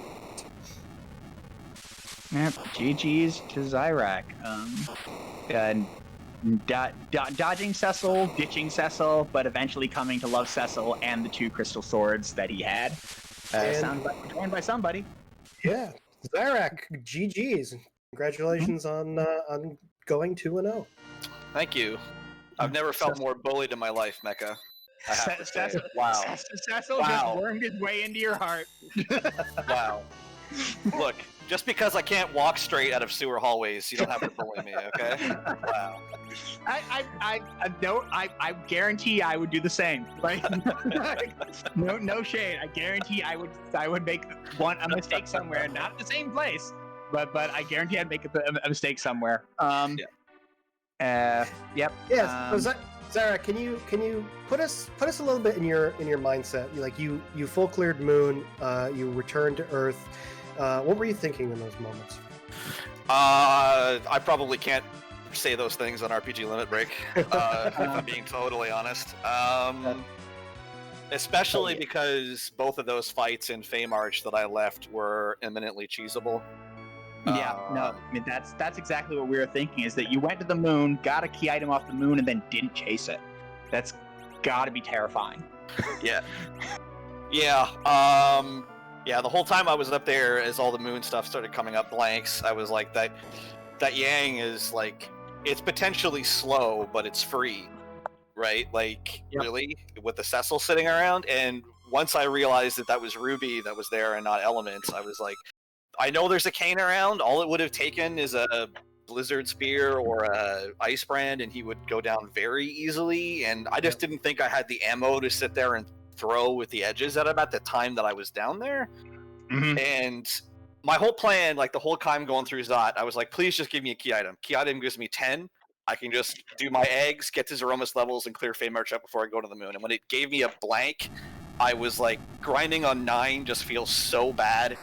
And it's six shots compared to 2 that I get what I want on the moon. So I convinced myself to just leave it and go. And yeah, when it didn't work, I was That explains, because we were wondering why you decided to go to Zot, even though that's kind of a long, unpleasant check. We are also kind of wondering, why did you think you should have checked the treasury? Because you all your characters were pretty much geared out at that moment. What were your thoughts there? I checked it for exactly the thing that I pulled out of it. It wound up not mattering because Zot gave me 1 anyway. But I've said it in interviews before. Getting through a lot of the fights, in Zeromus in particular, when you're talking about physical fighters, it's all about who has the biggest stick. And nobody's got a bigger stick than Paladin Cecil does. So I knew I had one sitting in Mysidia, so I was like, this is going to be like 10, 12-ish pulls at the best weapon in the game. I decided that it was worth the minute or so it was to do it. There was one, so... No, I mean, that makes sense. And I mean, we saw it. And I think that because you went to Zot, you ended up being behind Rumblefish onto the moon. But because you got Crystal Sword and Rumblefish didn't check either of the spots where the Crystal Sword was, Rumblefish's fights on the moon were slower, harder. Right, like, and ultimately, like, you were able to overtake him basically at Valvalis. And right, like, that's essentially where the lead changed, more or less. Right. Was right about there. Right. I figured the race had to be either really close or I was way ahead somehow because of the Demas check finding the Magma key super early, and maybe he had some rough fights without being able to find it or whatever. So I figured it was one of those two scenarios. No, actually, that's an interesting thing too. I mean, that was an hour and a half ago, but you got Magma key really early and then didn't go and do the freebies underground, didn't do the extra good checks for the chests. Right, like, you decided to clear the overworld first. Talk a little bit about that. I believe you had that Magma key about 10 minutes before Rumblefish, but you both were underground about the same time. Right. So thinking there, I did fade Fabul so I could try and do it with a pan when I picked it up, which actually worked out, so that was okay. I wanted warp when I went back down to the ground, which was why I did Ordeals, because I checked all the free character locations and there were no other black mages other than Atella. So I wanted that. I did Ordeals because I knew I was going to have to do it at some point in order to be able to get my hands on warp anyway. And then from there, I just decided I wanted to do Antlion while I was already on the overworld, just in case the pan was there. And then I went underground. And I want to make a quick note for people that are watching. Somebody asked in the chat like 10 minutes ago, what's the plan for this Yang? The plan for this Yang is that a level 50 Yang hits Threemus for 4,000 damage. That's the plan for this Yang, right? Like, you don't necessarily see it, but Yang scales very well with levels into the late game. Right? Like, and when Rumblefish didn't loot the treasury, didn't have the gear that that Zyrak did, right? Like this Yang, right? Like got slingshotted up to perform really well as Threemus, and you see it here.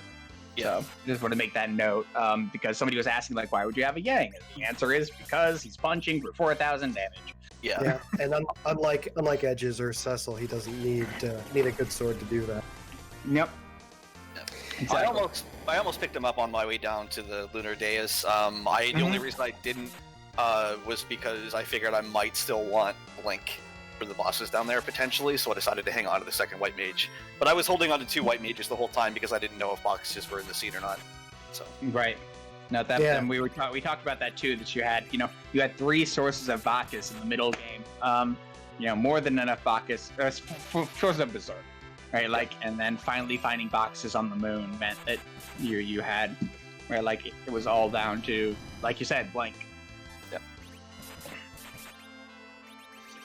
All right, so Zarax, do you have any other final thoughts on the seed or the tournament in general? No, I mean the tournament's been great. I am super happy to be 2-0 in the Magma route here. I'm sure I'll be getting an easy opponent next week, because that's how this works, right? But yeah, I mean it's been great so far. I've enjoyed myself, and just want to say thanks to the both of you and to Invin and Groundfire for helping out with restreaming the race. Super appreciate it. Yeah, we did. We alluded to how tough Magma route is, but you definitely have some tough opponents who have who went 2-0 this week. So next week will be rough, but you at least have one guaranteed shot of those one of those coveted six spots for the table. Yeah, perfect. Hopefully, I can actually push through and make it to the quote unquote playoffs this time. That was my goal coming into the tournament. So hopefully we make it happen. All right, well, GG's again. Thanks a lot, guys. All right, so getting a reprieve of the main theme from River City as Rumblefish finishes his Z fight, having a little bit more. That's not the main theme from River City Ransom. It's the overworld theme. There is the theme at the starting screen is different. The theme at the character select screen is different. I have some issues. Okay, you're currently yelling. You're yelling at the seed right now. I don't know if it can hear you. Rumblefish has had a very back and forth Z fight, going down to only 2 characters up in triple-digit HP, and recovered it incredibly well. Right, because like I said, it's been a big seesaw battle, but has not wiped. It has managed to continue putting out damage the entire time. Yeah, I mean, of course, the Bacchus wines and the 2 white mages from Zyrak made this fight a lot easier for him, on top of the Crystal Sword. But Crystal Sword. Yeah, Rumblefish is putting out a decent amount of damage. But nowhere near that 6,000 per swing that the Crystal Sword was doing. Mm-hmm. I also expect that Edge to do more damage in the back row, but that must not be a full moon. Is that just a boomerang on him? I'm not sure. We got a full moon. Oof. Big Bang is super rude there. Yeah, we've got a bit of a high roll, but Rosa coming to the rescue with that Cure 4. Yep. And Yang's punching away. We call that's why one of the reasons we call Yang the punch mage, because all he needs is love, like a to gain a ton of utility. Yep. The classic Gaia drum nerf, as you do.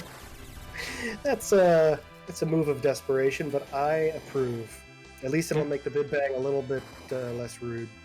No, I think that nerf was timed correctly, and yep. Only 300 damage on Rosa, kind of probably saving a wipe by throwing that out. Very quick thinking. Mm-hmm. Yeah. In the item usage has the same priority as a fight command. As it has 0 delay, and basically the only spell of Rosa's that has 0 delay other than that is like Cure 4. So yeah. This is the reason why we use Silk Web to nerf the Big Bang instead of just the slow spell. Right. Silk Web will apply slow twice, but it also comes out a lot. Yep. And yeah, so now we see, classic 2-person strats, right? Like, as long as both of your people survive Big Bang, right? Like, you will win eventually. Yeah, and we know that he's past the first half of the fight. We see Threemus throwing nuke, which means that he's gotten at least 60,000 damage on him. So we're in the bottom half, and should be over as long as you can keep that Yang up at Berserk. I do not love nerfing repeatedly here. Oh, but there's the Meteor. And Rosa dodges. A couple more punches from our punch mage, and the fight will be over.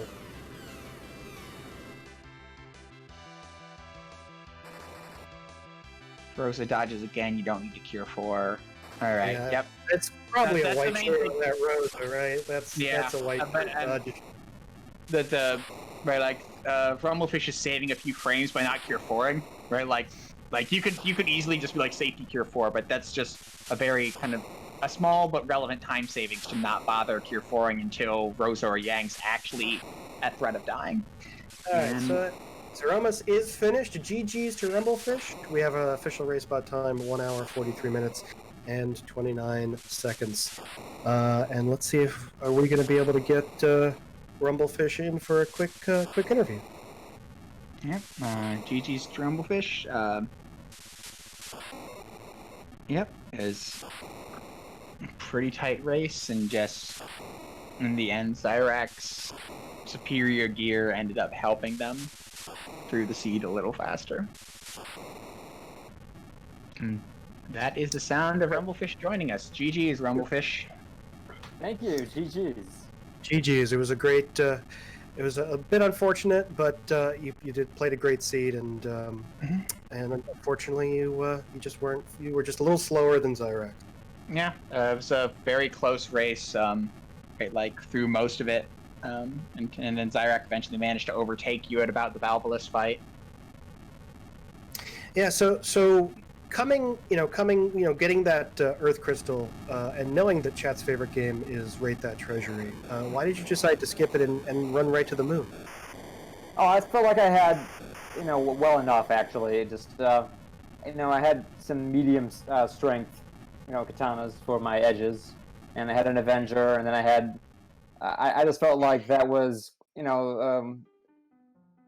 thought that was close enough, and then I still want to have to devote the extra time to go out there. Maybe that was a mistake. I don't know. Maybe I would have gotten an extra boost if I had gotten some better equipment there. But I just felt like that. I could have managed with what I had, so I didn't want to have that.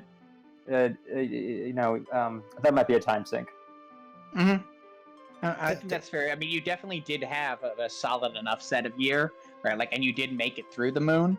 Mm-hmm. But unfortunately for you, the Crystal Sword, which is the one thing that really speeds you up there, right? Anything else, even a Massive Mune wouldn't have changed the calculus must, but a Crystal Sword definitely changed the battle speed quite a bit. In a couple places, made the Odin fight a little easier, made the Val fight a little easier. Right. Yeah. Okay. Yeah.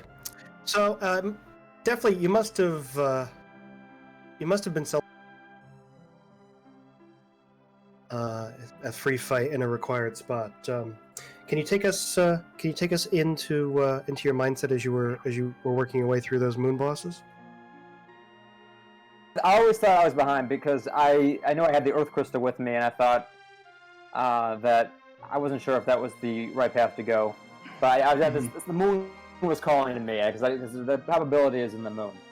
So I was going through, then I got the course, one was required, the Masamune spot, and then after that you want to try. I went to the one with the most simplest probability, the Rubin spot, and that was a free fight, luckily.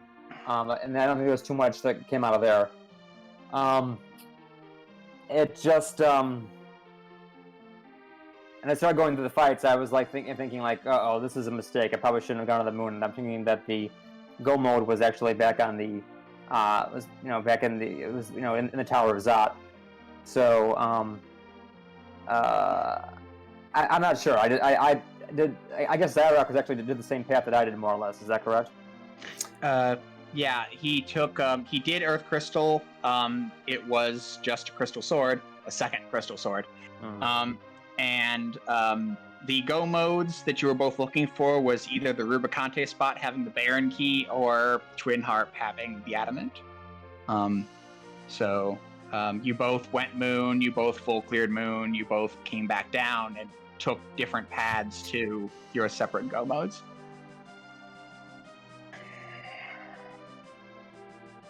But you remain the people's champion by giving us our first instance of music. Well, that's exactly why I went with. I mean, I had a few options when it came back down, so I thought, give the people what they want, and so I had to go. That just, it's almost required. I could have gone Tower of Zot, Cave Magnus, or Back Underground, and I thought, I gotta see what was the tune. Yep, and it paid off in getting you go mode. Just, like I said, Zyrak just managed to slip ahead of you on the moon, and so managed to finish before you. But like I said, it was really close through the entire bit of the race, right? I would say that you were slightly ahead for a lot of it. You traded places a couple times. It was a really good race, and when you watch it back, I think you'll be pleased with a lot of it. And I personally agree with a lot of kind of the choices you made. Just didn't quite get there. That's how it falls out sometimes. Yep. That is how it falls out sometimes. So 1-1, you're still live. Just have to pick up a win next week, and you're all good. I will endeavor to do that. Definitely. I'm looking forward to next week, and this is the I'm in the 2-1 from the from the last round, and so there's some really competitive racers in there. So it's a tough fight, but I'm looking forward to it. Yeah. Yep. Rumblefish, any final thoughts on the seed or the tournament performance in general? Oh, I just think that it's just really cool to, the flags are really a lot of fun, and it, you're really making good use of the new objectives, multiple objectives format options for the seeds that we've got just recently on the Final Fantasy IV for Enterprise, and the random manager is a lot of fun. So if you are just kind of visiting and seeing what's going on, you should check it out. Yeah. Once again, GG's, and best of luck in the rest of the tournament. Yep, GG's. Well, Mecha, we've come to the end of this race, but there's a ton of races nearly every day as we continue our way through the Magma and Hook routes. So stay tuned. Real quick, I wanted to thank RPG Limit Break for letting us use their channel as one of our partners.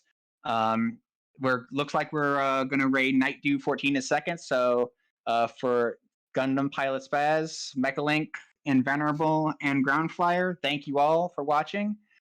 Show Night Dew some love, and we will see you. We're restreaming at least 4 races a day every day for the next while.